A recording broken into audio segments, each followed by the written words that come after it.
ಮನುಷ್ಯ ಸಂತೋಷನ ದೇಹದಿಂದ ಅಟ್ಟಿಸ್ಕೊಂಡು ಹೋಗೋದು, ಆಮೇಲೆ ಮನಸ್ಸನ್ನ ಮಾತು ಕೇಳಿಕೊಂಡು ಸ್ಪರ್ಧೆಗಿಳಿಯೋದು, ಮನಸ್ಸನ್ನು ಹಿಂಬಾಲಿಸ್ಕೊಂಡು ಹೋಗೋದು.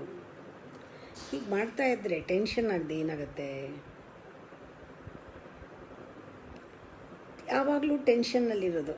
ಯಾಕೆಂದರೆ ಅಟ್ಟಿಸ್ಕೊಂಡು ಹೋಗ್ತಾ ಇರೋದ್ರಿಂದ.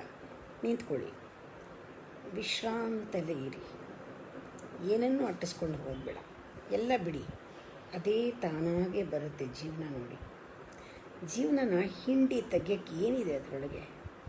ಹಿಂಡಿ ಕಷ್ಟಪಟ್ಟು ಪ್ರಯಾಸಪಟ್ಟು ಸಾಹಸಪಟ್ಟು ಜೀವನನ ಹಿಂಡಿ ಏನೂ ಬರಲ್ಲ.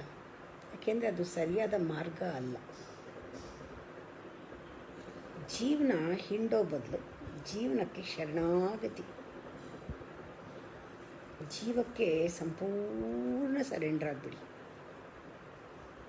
ನೀವು ಜೀವನನ ಗೆಲ್ತೀರಾ. ಹೇಗೆ ಗೊತ್ತಾ? ಅದು ನಮ್ಮನ್ನು ಸೋಲಿಸುತ್ತೆ, ನಾವು ಕಾನ್ಕರ್ ಮಾಡೋಕ್ಕಾಗಲ್ಲ.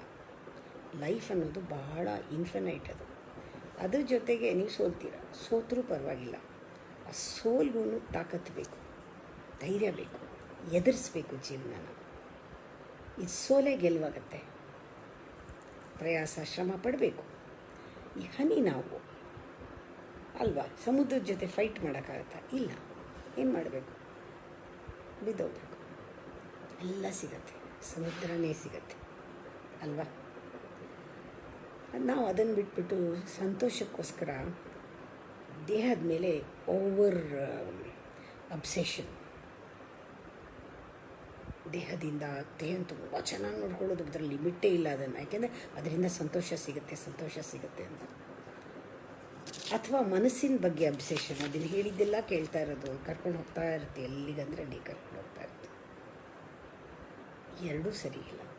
ಆವಾಗ ಎರಡೂ ನಮ್ಮ ಮಾತು ಕೇಳಲ್ಲ. ಅದರ ಮಾತು ಕೇಳೋಕ್ಕೆ ಶುರು ಮಾಡಿದಾಗ ಅದು ಯಾವತ್ತೂ ನಮ್ಮ ಮಾತು ಕೇಳಲ್ಲ, ನಮಗೆ ಮೆಡಿಟೇಷನ್ ಆಗೋದೇ ಇಲ್ಲ.